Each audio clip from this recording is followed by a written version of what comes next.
आप सभी को नमस्कार और स्वागत है मेरे इस YouTube चैनल पे।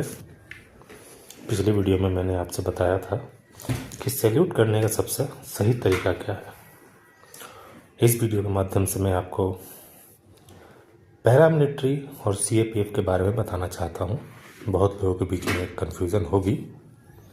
तो इंडिया में पैरामिलिट्री सिर्फ एक ही है, वो है असम राइफल।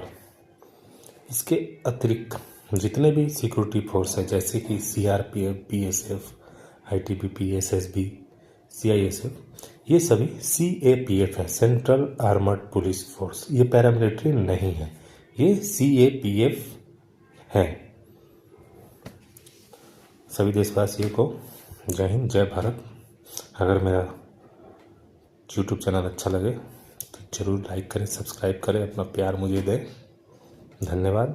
जय हिंद, जय भारत।